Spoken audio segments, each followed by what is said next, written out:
సోమరి మిడత. ప్రకృతి తన చుట్టూ రంగురంగుల పువ్వులతో పచ్చగా అందంగా ఉండే కాలమే చలికాలం.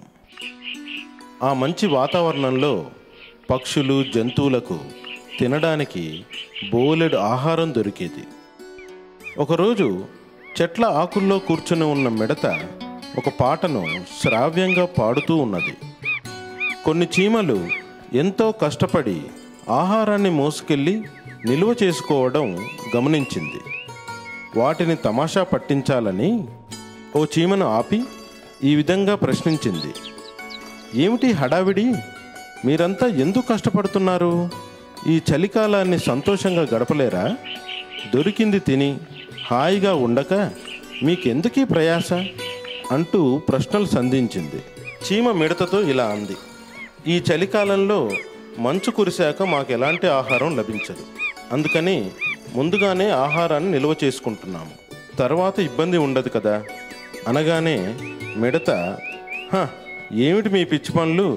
ముందు రోజుల గురించి ఇప్పుడు ఆహారం సమకూర్చుకుంటున్నారా అని వ్యంగ్యంగా గేలి చేసింది. అయినా చీమ మౌనంగా వెళ్ళిపోయింది. చలికాలం సగం రోజులు గడిచిపోయాయి. చెట్ల ఆకులు రాలసాగాయి. మంచు కురవడం ప్రారంభమైంది. కీటకాలు, పురుగులు భూమి లోపలి తమ ఇళ్లకు చేరుకోసాగాయి. పక్షులు దక్షిణ దిశగా ఎగిరిపోయాయి. జంతువులు తమకు అనుకూలమైన ప్రదేశాలకు వెళ్ళిపోయాయి. మిడతకు ఏ విధమైన ఆహారం లభించలేదు. చలికి క్రిములు, కీటకాలు కూడా బయటికి రావడం లేదు. ఆకలితో ఆహారం అడగడానికి చీమ ఇంటికి వెళ్ళింది. బద్ధకస్తురాలైన మిడతను చూసిన చీమకు కోపం వచ్చింది. మేము చాలా సంతోషంగా ఉన్నాం. తగిన ఆహారం మా వద్ద ఉంది. గతంలో కష్టపడి చేసిన పనికి ప్రతిఫలంగా ఆహారం నిల్వ ఉంది. ఈరోజు మాకు ఉపయోగపడుతోంది.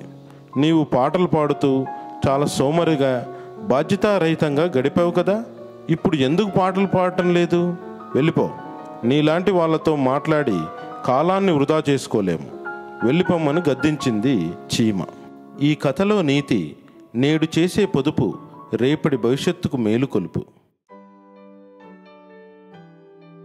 తోడేలు వంచన. ఒకానొక సమయంలో ఒక అడవిలో ఒక తోడేలు నివసించేది. తోడేలు దొంగ బుద్ధి కలది. ఈ విషయం మిగతా అడవి జంతువులకు తెలుసు.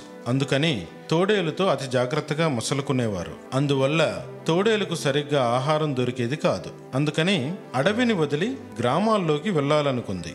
ఒక గొర్రెల కాపరి ప్రతినిత్యం తన గొర్రెల మందను ఊరి యొక్క సరిహద్దుల్లో మేత కొరకు తీసుకొచ్చేవాడు. తోడేలు ఈ విషయాన్ని బాగా గ్రహించి ఒకరోజు గొర్రెల మందకు దగ్గరగా గడ్డి మేస్తున్నట్టు నటిస్తూ ఇలా అంది. నేను మిమ్మల్ని చంపి తినడానికి రాలేదు. నేను మాంసం తినడం మానివేశాను.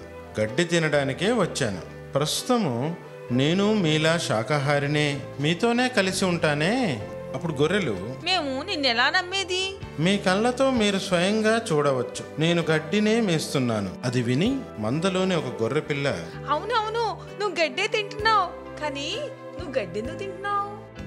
ఒకరోజు నాకు ఒక ఋషి కనిపించి ఇతర జంతువులను చంపకూడదని, అలా చంపడం మహాపాపమని చెప్పి పంపించాడు. అప్పటి నుంచి నువ్వు మంచోడిగా మారిపోయావా? అయినా ఇప్పటికీ మేము నమ్మలేం. నువ్వు మా మందకి 50 అడుగుల దూరంలో ఉండు. అలాగే ఉంటాను. వచ్చిన అవకాశాన్ని తోడేలు వదిలిపెట్టదలుచుకోలేదు.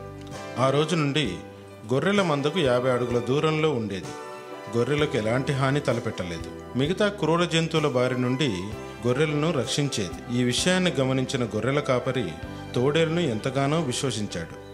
అప్పటి నుండి తోడేలును మిత్రుల్లా భావించాడు. ఒకనాడు గొర్రెల కాపరికి తన అత్తగారింటికి వెళ్ళవలసి వచ్చింది. అతను తోడేలును పిలిచి విషయం వివరించి తాను వచ్చేంత వరకు మందలోని ఏ గొర్రె పిల్లకు ప్రమాదం సంభవించకుండా రక్షించమని కోరాడు.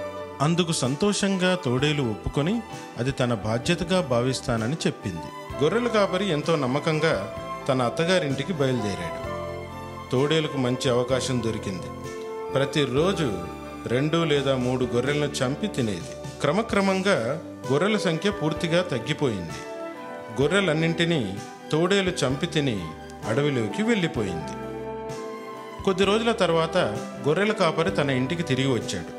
పరిసరాల్లో ఎముకలు పడి ఉండడంతో విషయం పూర్తిగా అర్థమైంది. అతడు దిగాలు పడిపోయి నిరుత్సాహంతో, అయ్యో, నేనెంత మోసపోయాను!